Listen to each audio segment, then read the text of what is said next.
નમસ્કાર વિદ્યાર્થી મિત્રો, સ્વાગત છે તમારું બેઝિક મેથ્સની અંદર. આજે આપણે ભણીશું ટકા વર્ગ એટલે પર્સન્ટેજ. તેમાં પહેલો સવાલ આ રીતનો છે કે એક વસ્તુની કિંમતમાં 20% ઘટાડો થવાથી ગ્રાહક 360 રૂપિયામાં 2 કિલોગ્રામ વધારે વસ્તુ ખરીદી શકે છે. 2 કિલોગ્રામ વધારે વસ્તુ ખરીદી શકે છે તો વસ્તુની પ્રતિ કિલોગ્રામ મૂળ કિંમત કેટલી હશે? ઓરિજિનલ પ્રાઇસ કેટલી હશે? 40 રૂપિયા, 45 રૂપિયા, 48 રૂપિયા અને 36 રૂપિયા. હવે આગળ સૌપ્રથમ તો આ વસ્તુની કિંમત 100% કહેવાય, 100% કહેવાય. ફરીથી એકવાર, આ જે વસ્તુની શરૂઆતની કિંમત, આ વસ્તુની શરૂઆતની કિંમત પોતે 100% કહેવાય, 100% કહેવાય, મતલબ કે 100% ગણવાની હોય છે. આગળ આ વસ્તુની કિંમતમાં 20%નો ઘટાડો થાય છે. 20%નો ઘટાડો થાય છે એટલે આગળ આપણે આ વસ્તુની નવી કિંમત શોધી શકીએ. આ વસ્તુની ટકામાં નવી કિંમત શોધી શકીએ. આ વસ્તુની ટકામાં નવી કિંમત શોધી શકીએ તો સ્પષ્ટ છે કે આ વસ્તુની ટકામાં નવી કિંમત આ 100% ઓછા આ 20% જેટલી થાય. આ વસ્તુની ટકામાં નવી કિંમત આ 100% ઓછા આ 20% જેટલી થાય. એટલે આગળ બરાબર ઇક્વલ 80% થાય, 80% થાય, 80% થાય, 80% થાય. મતલબ કે આ વસ્તુની ટકામાં એટલે પર્સન્ટેજમાં નવી કિંમત ન્યૂ પ્રાઇસ આ 80 છે, મતલબ કે 80% છે, 80% છે. જ્યારે when since આ વસ્તુની નવી કિંમત એટલે કે ન્યૂ પ્રાઇસ હકીકતમાં વાસ્તવમાં ઇન રિયલ ઇન ફેક્ટ આ 360 રૂપિયા છે.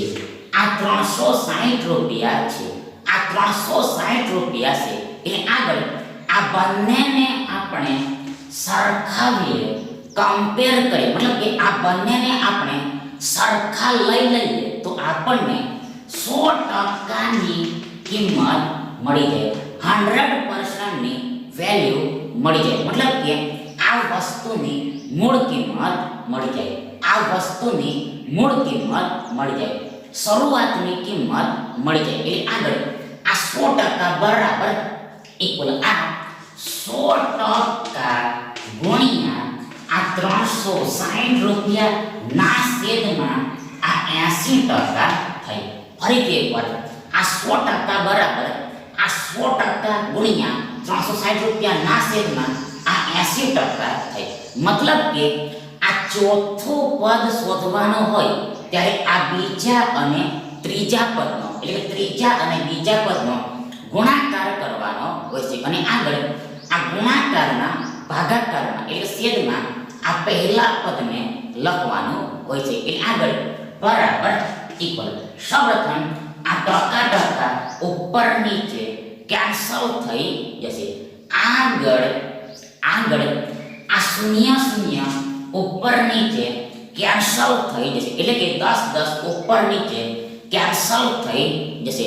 હાવ તો જુઓ, સૌપ્રથમ આ 360 ને આપણે આ 36 ગુણ્યા 10 એમ લખી શકીએ. આગળ આ 80 ને આપણે 8 ગુણ્યા 10 એમ લખી શકીએ. એટલે આગળ આ 10 ઉપર નીચે કેન્સલ થઈ જાય છે. આગળ આ 8 ને આપણે જુઓ, સૌપ્રથમ આ 36 ને આપણે 9 ગુણ્યા 4 એમ લખી શકીએ. આ 36 ને આપણે 9 ગુણ્યા 4 એમ લખી શકીએ, મતલબ કે 9 ચોક 36 થાય, 4 9 36 થાય. આગળ આ 8 ને આપણે 4 ગુણ્યા 2 એમ લખી શકીએ, 4 ગુણ્યા 2 એમ લખી શકીએ, મતલબ કે 4 2 8 થાય, 2 ચોક 8 થાય. એટલે આગળ આ આ ચાર ચાર ઉપર નીચે કેન્સલ થઈ જશે.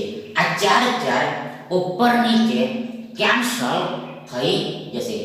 આગળ આગળ આગળ આ 100 ને આ 2 વડે 50 વખતમાં ભાગ લાગે. મતલબ કે આ 50 અને 2 નો એટલે 2 અને 50 નો ગુણાકાર આ 100 થાય, આ 100 થાય.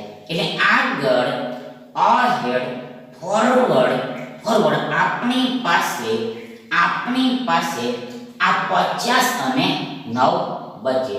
આ 50 અને 9 બચે. મતલબ કે 50 અને 9 નો ગુણાકાર કરવાનો થાય. એટલે સૌપ્રથમ આ 9 50 45 થાય અને આ શૂન્ય 45 ની પાછળ લાગી જાય. મતલબ કે આ 50 અને 9 નો ગુણાકાર 450 થાય, 450 થાય, 450 થાય. આગળ આ રૂપિયાનો રૂપિયા આ 450 ની પાછળ લાગી જાય. મીન્સ કે આ આખાનું સાદું 450 રૂપિયા થાય. મતલબ કે 100% બરાબર 450 રૂપિયા થાય.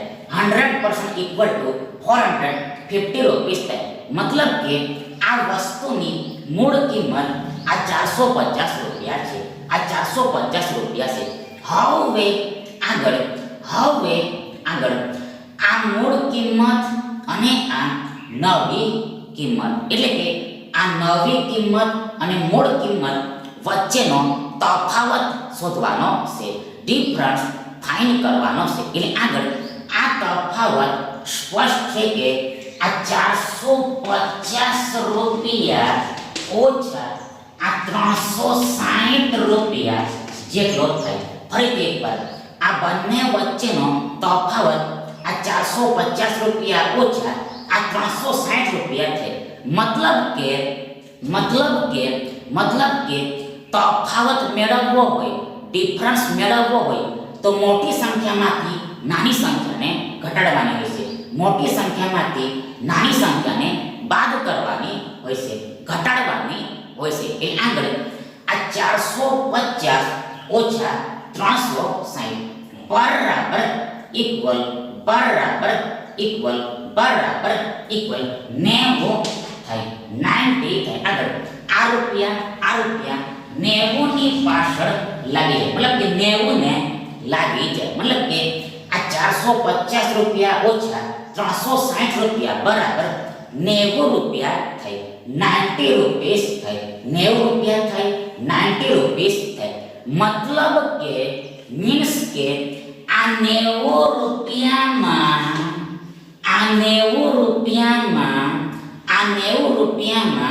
આ 2 કિલોગ્રામ વસ્તુ મળતી હતી. ફરીથી એકવાર આ 90 રૂપિયામાં આ 2 કિલોગ્રામ વસ્તુ મળે છે એટલે મળતી હતી. એટલે આગળ માટે therefore શું થશે તો જુઓ સૌપ્રથમ આ 90 રૂપિયા છે, 90 રૂપીસ છે. આગળ આ બરાબર છે, ઇક્વલ છે. આગળ આ 2 કિલોગ્રામ ને આપણે 2 ગુણ્યા 1 કિલોગ્રામ એમ લખી શકીએ. મતલબ કે આ 2 એકુ 2 થાય અને આ કિલોગ્રામનો કિલોગ્રામ. એટલે આગળ જુઓ આ 90 ને આ 2 વડે 45 વખતમાં ભાગ લાગે. મતલબ કે 45 દુ 90 થાય. મતલબ કે 45 અને 2 નો એટલે 2 અને 45 નો ગુણાકાર આ 90 થાય. માટે therefore આ 45 રૂપિયા બરાબર 1 કિલોગ્રામ થાય. આ 45 રૂપિયા બરાબર આ 1 કિલોગ્રામ થાય. મતલબ કે 1 કિલોગ્રામ વસ્તુનો ભાવ 45 રૂપિયા થાય. 1 કિલોગ્રામ વસ્તુનો ભાવ આ 45 રૂપિયા થાય. મતલબ કે વસ્તુની પ્રતિ કિલોગ્રામ મૂળ કિંમત આ 45 રૂપિયા હશે. 45 રૂપિયા છે, 45 રૂપીસ છે. તેથી આ વિકલ્પ બી તમારો સાચો વિકલ્પ થશે. આગળ બીજો સવાલ આ રીતનો છે કે શાળામાં 4% વિદ્યાર્થીઓ વાર્ષિક પરીક્ષામાં હાજર ન હતા. આગળ પરીક્ષામાં હાજર રહેલા 10% વિદ્યાર્થીઓ પરીક્ષામાં નાપાસ થયા હતા. બાકીના વિદ્યાર્થીઓમાંથી 50% વિદ્યાર્થીઓએ 70% કરતાં વધુ ગુણ મેળવ્યા અને 432 વિદ્યાર્થીઓએ 70% કરતાં ઓછા ગુણ મેળવી પાસ થયા હોય. તો શાળાના કુલ વિદ્યાર્થીઓની સંખ્યા 1268,960. આગળ સૌપ્રથમ તો આપણે એઝ્યુમ કરી લઈએ કે આ શાળામાં કુલ વિદ્યાર્થીઓ 8 છે.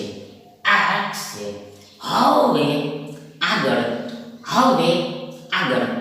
4% વિદ્યાર્થીઓ વાર્ષિક પરીક્ષામાં હાજર ન હતા. ફરીથી એકવાર આ 4% વિદ્યાર્થીઓ વાર્ષિક પરીક્ષામાં હાજર ન હતા. મતલબ કે આ એક્સના 96% વિદ્યાર્થીઓ પરીક્ષામાં હાજર હશે. એક્સના 96% વિદ્યાર્થીઓ પરીક્ષામાં હાજર હશે. એક્સના 96% વિદ્યાર્થીઓ પરીક્ષામાં હાજર હશે. મતલબ કે આ કુલ વિદ્યાર્થીઓની સંખ્યા પોતે સ્વયં ઇટસેલ્ફ 100% કહેવાય. 100% કહેવાય. એટલે આગળ આ 100%માંથી આ 4% ઘટે. આ 100%માંથી આ 4% ઘટે તો આપણને આ 96% મળે. 96% મળે. હવે આગળ નાવ ફોરવર્ડ પરીક્ષામાં હાજર રહેલા 10% વિદ્યાર્થીઓ પરીક્ષામાં નાપાસ થાય છે. ફરીથી એકવાર વન્સ અગેન આ પરીક્ષામાં હાજર રહેલા વિદ્યાર્થીઓમાંથી 10% વિદ્યાર્થીઓ નાપાસ થાય છે. મતલબ કે આ એક્સના 96% ના 90%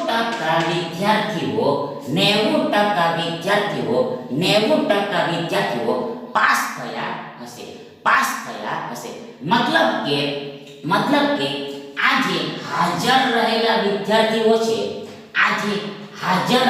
વિદ્યાર્થીઓ છે તેને 100% વિદ્યાર્થીઓ ગણવાના હોય છે. 100% સ્ટુડન્ટ્સ કાઉન્ટ કરવાના હોય છે. એટલે આગળ આ 100%માંથી આ 10% ઘટે, 10% સબટ્રેક્ટ થાય, માઇનસ થાય તો આપણને આ 90% મળે છે. 90% મળે છે. 90% મળે છે. હવે આગળ નાવ ફોરવર્ડ બાકીના વિદ્યાર્થીઓમાંથી એટલે કે આ પાસ થયેલા વિદ્યાર્થીઓમાંથી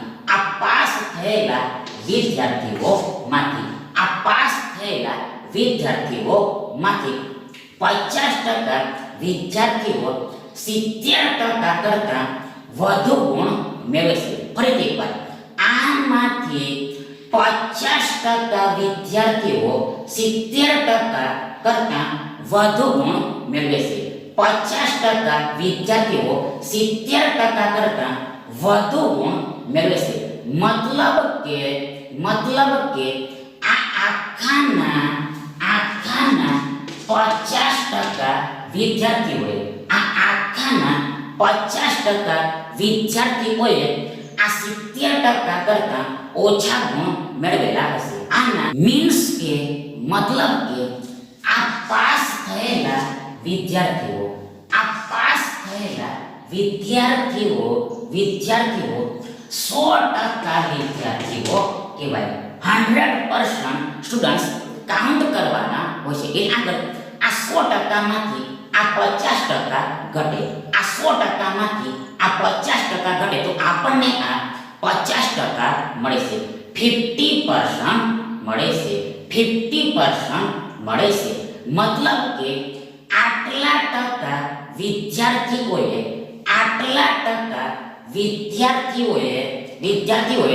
70% કરતા ઓછા ગુણ મેળવ્યા હશે.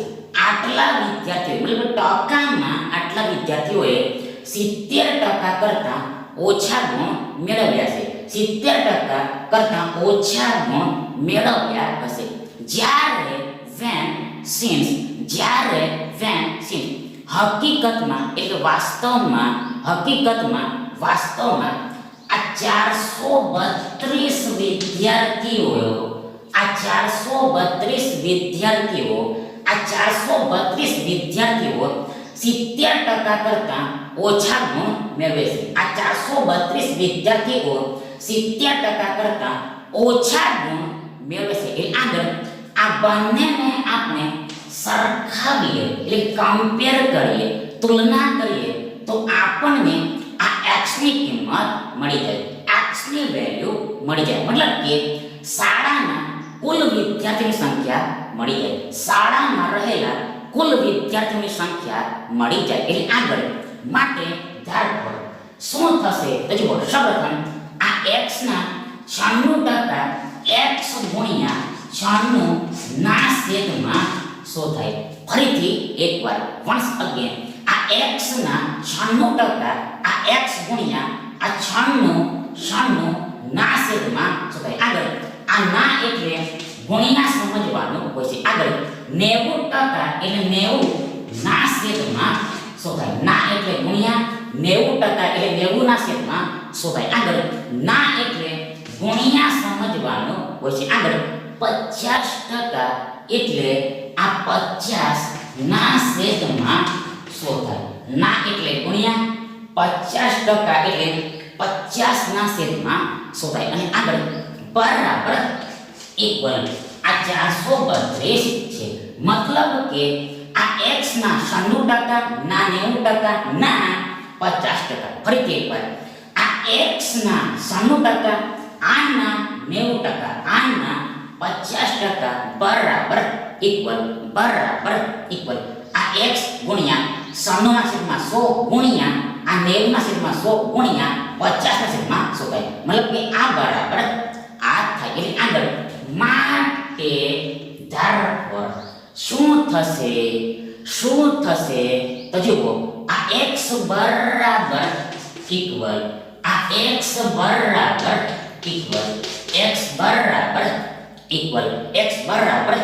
આ 432 ગુણ્યા આ 6 ના છેદમાં 96 ગુણ્યા આ 6 ના છેદમાં આ 90 ગુણ્યા આ 100 ના છેદમાં 50 થશે. ફરીથી એકવાર આ x બરાબર આ 432 ગુણ્યા આ 100 ના છેદમાં 96 ગુણ્યા આ 100 ના છેદમાં 90 ગુણ્યા આ 100 ના છેદમાં 50 થશે. આ 100 ના છેદમાં 96 આ 100 ના છેદમાં 90 અને આ 100 ના છેદમાં 50 થશે. મતલબ કે આ ગુણ્યા 96 ના છેદમાં 100 આ બાજુ આવે તો ગુણ્યા 100 ના છેદમાં 96 થઈ જાય. મતલબ કે સંખ્યા ઉલટાઈ જાય, રિવર્સ થઈ જાય. મતલબ કે આ અંશ છેદ થઈ જાય અને આ છેદ અંશ થઈ જાય. અને આ જ પ્રમાણે આ બાકી બેને પણ સમજવાનું છે.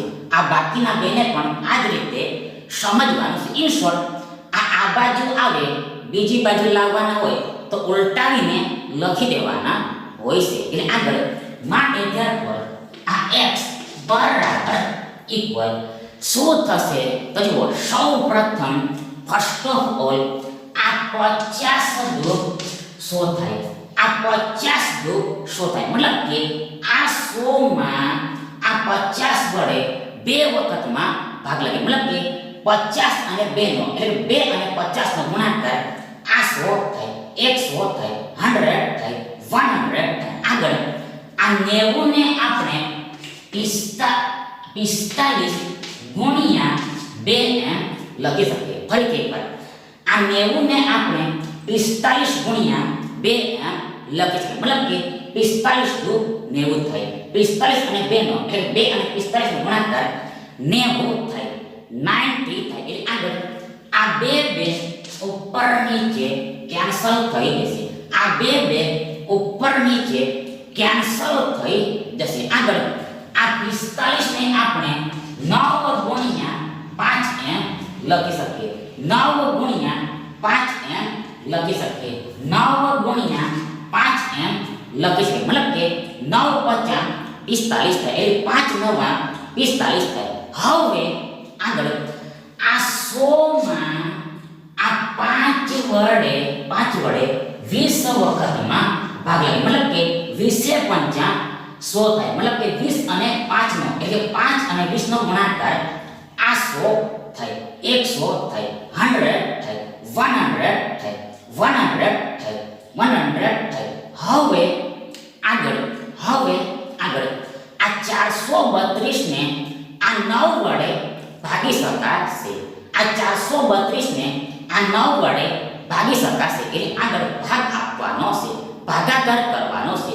એટલે સૌપ્રથમ ફર્સ્ટ ઓફ ઓલ જુઓ અહીંયા 9 1 9 9 2 18 9 3 27 9 4 9 5 45 થાય. એટલે કે 9 2 18 9 3 27 9 4 36 થશે.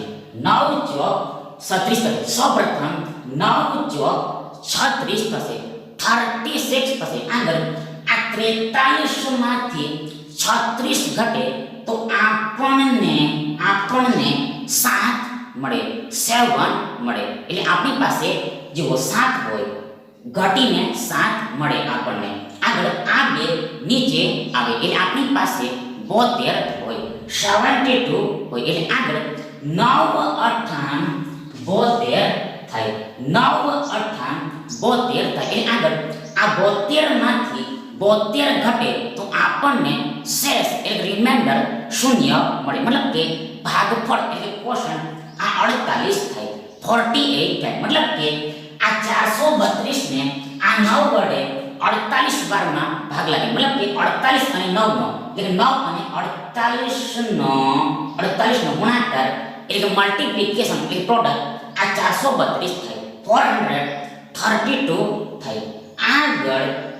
આગળ અહેડ ફોરવર્ડ આ 48 દો 96 થાય. 48 દો 96 થાય. આ 48 દો 96 થાય. મતલબ કે આ 96 ને આ 48 વડે 2 વખતમાં ભાગ લાગે. મતલબ કે આ 48 અને 2 નો એટલે 2 અને 48 નો ગુણાકાર આ 96 થાય. 96 થાય. 96 થાય. આગળ આ 2 દાન 20 થાય.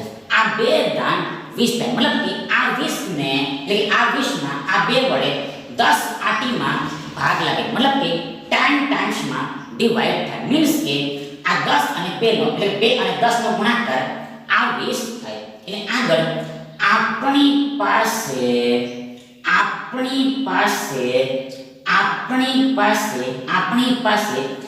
100 ગુણ્યા 10 પાસે જુઓ ફરીથી પર તમે ધ્યાનથી જોશો તો જુઓ આપણી પાસે ફક્ત ઓનલી માત્ર કેવળ જસ્ટ આ 100 અને 10 બચેલા હશે.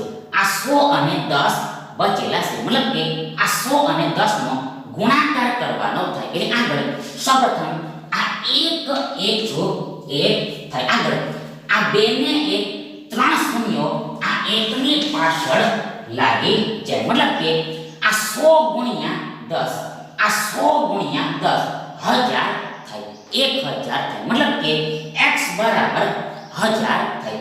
x ઇક્વલ ટુ 1000 થાય. મતલબ કે આ શાળામાં કુલ વિદ્યાર્થીઓ 1000 હશે, 1000 હશે. હાન્સ તેથી આ વિકલ્પ છે તમારો સાચો વિકલ્પ થશે. ત્રીજો સવાલ આ રીતનો છે કે એક વ્યક્તિ તેની આવકના 20% બચત કરે છે. એક વર્ષ બાદ તેની આવકમાં 25%નો વધારો થાય છે, પરંતુ તેની બચતમાં કોઈ ફેરફાર થતો નથી. તો તેના ખર્ચમાં કેટલા ટકાનો વધારો થયો હશે? 31.25%, 18.75%, 20% અને 25%. હવે આગળ સૌપ્રથમ તો આપણે ધારી લઈએ કે આ વ્યક્તિની આવક 100 રૂપિયા છે, 100 રૂપીસ છે, 100 રૂપિયા છે, 100 રૂપીસ છે, 100 રૂપિયા છે, 100 રૂપીસ છે. હવે આગળ આ વ્યક્તિ તેની આવકના 20% બચત કરે છે, 20% બચત કરે છે. મતલબ કે બચત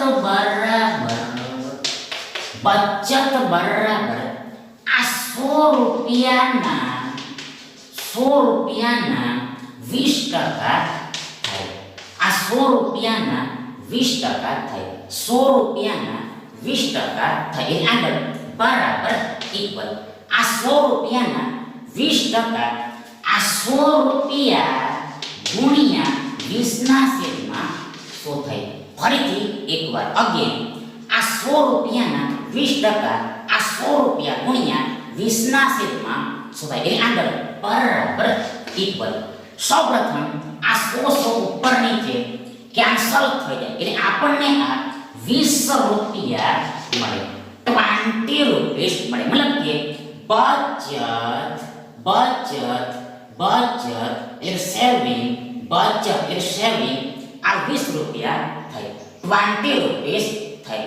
હવે આગળ આપણે ખર્ચ પણ શોધી શકીએ, કોસ્ટ પણ ફાઇન્ડ કરી શકીએ. તો આગળ સ્પષ્ટ છે કે ક્લિયર છે કે ખર્ચ બરાબર આવક ઓછા બચત થાય. એટલે કે આ 100 રૂપિયા ઓછા આ 20 રૂપિયા કરવા પડે, આ 100 રૂપિયા ઓછા આ 20 રૂપિયા કરવા પડે. એટલે આગળ બરાબર ઇક્વલ આ 100 રૂપિયા ઓછા 20 રૂપિયા બરાબર 80 રૂપિયા થાય, 80 રૂપીસ થાય, 80 રૂપિયા થાય, 80 રૂપીસ થાય. મતલબ કે આ વ્યક્તિનો ખર્ચ 80 રૂપિયા છે, 80 રૂપીસ છે. હવે આગળ નાવ અહેડ આ એક વર્ષ બાદ તેની આવકમાં 25%નો વધારો થાય છે, આવકમાં 25%નો વધારો થાય છે. એટલે આગળ આપણે આ વ્યક્તિની નવી આવક શોધી શકીએ, ન્યૂ ઇન્કમ ફાઇન્ડ કરી શકીએ. તો સ્પષ્ટ છે કે આ નવી આવક આ 100 રૂપિયાના 125% થશે, આ 100 રૂપિયાના 125% થશે. મતલબ કે આ શરૂઆતની આવક 100% કહેવાય, 100% કહેવાય. એટલે આગળ આ 100%માં આ 25% ઉમેરવામાં આવે, એડ કરવામાં આવે તો આપણને આ 125% મળે, 125% મળે. એટલે આગળ બરાબર ઇક્વલ આ 100 રૂપિયાના 125%, આ 100 રૂપિયા ગુણ્યા 125 ના છેદમાં 100 થાય, આ 100 રૂપિયા ગુણ્યા 125 ના છેદમાં 100 થાય. એટલે આગળ બરાબર ઇક્વલ. સૌપ્રથમ આ 100 ઉપર નીચે કેન્સલ થઈ જશે એટલે આગળ આપણને આ 125 રૂપિયા મળે, 125 રૂપીસ મળે. મતલબ કે નવી આવક 125 રૂપિયા થઈ, ન્યૂ ઇન્કમ 125 રૂપીસ થઈ. હવે આગળ બચતમાં કાંઈ પણ ફેરફાર થતો નથી, બચતમાં કોઈ પણ ફેરફાર થતો નથી. મતલબ કે નવી બચત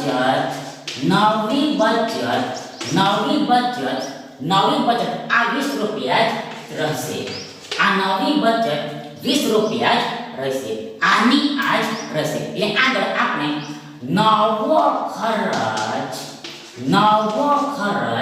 શોધી શકીએ, આપણે નવો ખર્ચ શોધી શકીએ. તો આગળ સ્પષ્ટ છે કે તેના માટે આ નવી આવકમાંથી નવી બચતને ઘટાડવી પડે. મતલબ કે આ 125 રૂપિયામાંથી આ 20 રૂપિયાને ઘટાડવા પડે. આ 125 રૂપિયામાંથી આ 20 રૂપિયાને ઘટાડવા પડે. એટલે આગળ બરાબર ઇક્વલ બરાબર ઇક્વલ બરાબર ઇક્વલ બરાબર ઇક્વલ 105 રૂપિયા થાય. 105 રૂપીસ થાય. મતલબ કે નવો ખર્ચ 105 રૂપિયા થાય. મીન્સ કે આ ખર્ચ એટલે આ કોસ્ટ આ ખર્ચ એટલે આ કોસ્ટ આ 80 રૂપિયામાંથી આ 105 રૂપિયા થઈ જશે. ફરીથી એકવાર આ ખર્ચ આ 80 રૂપિયામાંથી 105 રૂપિયા થઈ જશે. મતલબ કે ખર્ચમાં એટલે કે કોસ્ટમાં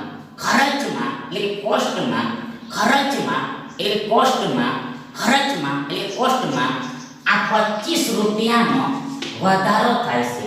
25 રૂપીસ ઇન્ક્રીઝ થાય છે. મતલબ કે આ 105 રૂપિયા ઓછા 80 રૂપિયા આ 25 રૂપિયા થાય. 25 રૂપિયા થાય. હવે આગળ આ 25 રૂપિયાના આપણે ટકા શોધવાના છે, પર્સન્ટેજ ફાઇન્ડ કરવાના છે. તો જો તેના માટે સૌપ્રથમ આ 25 રૂપિયાના છેદમાં આ 80 રૂપિયા લખાશે. 80 રૂપીસ રાઈટ થશે. બીકોઝ આ 25 રૂપિયાનો વધારો આ 80 રૂપિયા પર થાય છે. મતલબ કે 80 રૂપિયા પર આ 25 રૂપિયા વધે, ઇન્ક્રીઝ થાય, તો આપણને ફરીથી અગેન આ 105 રૂપિયા મળી જાય. 105 રૂપીસ મળી જાય. ઓલસો આ આખી સંખ્યાને 100% વડે પણ ગુણવી પડે. 100% વડે મલ્ટીપ્લાય કરવી પડે. બીકોઝ એસ આપણે પર્સન્ટેજ ફાઇન્ડ કરવાના છે. એટલે આગળ બરાબર ઇક્વલ સૌપ્રથમ આ રૂપિયા ઉપર નીચે કેન્સલ થઈ જશે. આગળ આ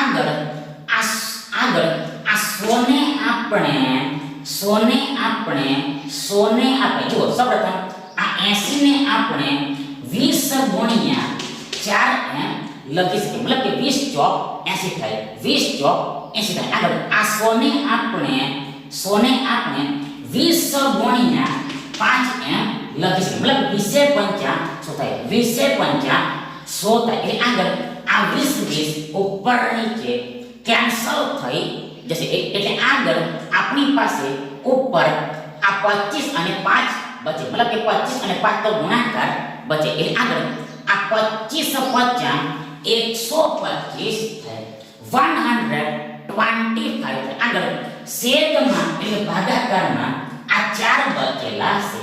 આ 4 છે. આગળ આ ટકાનું ટકા તો છે, પર્સન્ટેજનું પર્સન્ટેજ તો છે. એટલે આગળ બરાબર ઇક્વલ શું થાય તે જાણવું હોય. મતલબ કે આનો જવાબ પોઈન્ટમાં આવવાનો છે. પોઈન્ટમાં આવશે. મતલબ કે ડાયરેક્ટ ભાગ લાગશે નહીં. એટલે આગળ આ 125 ને આ 4 વડે આ રીતે ભાગ આપવો પડશે. આ 125 ને આ રીતે 4 વડે ભાગ આપવો પડશે. એટલે સૌપ્રથમ અહીંયા જુઓ 4 તારી 12 થશે. 4 તારી 12 થશે. 4 તારી 12 થશે. આગળ આ 12 માંથી 12 ઘટે તો આપણને 0 મળે. આગળ આ 5 નીચે આવે એટલે આપણી પાસે 0 5 હોય એટલે 5 હોય 5 હોય. એટલે આગળ આ 4 1 4 થાય. એટલે આગળ 5 માંથી 4 ઘટે તો આપણને 1 મળે, 1 મળે. હવે આગળ આપણે જવાબ પોઈન્ટમાં લાવવો પડશે, દશાંશ ચિહ્નમાં લાવવો પડશે. એટલે આગળ સૌપ્રથમ આ ડિવિડન્ડમાં એટલે કે ભાજ્યમાં પોઈન્ટ આપીને 1 0 લઈ લેવાનું હશે. પોઈન્ટ આપીને 1 0 લઈ લેવાનું હશે. એન્ડ અને આ ભાગફળમાં પણ પોઈન્ટ આપી દેવાનું હશે. કોષણમાં પણ પોઈન્ટ મૂકી દેવાનું હોય છે. એટલે આગળ આના આ શૂન્યને નીચે લઈ આવવાનું હોય છે. આ 0 ને બેલો લઈ આવવાનું હોય છે. એટલે આગળ અહીંયા 4 દૂ 8 થાય.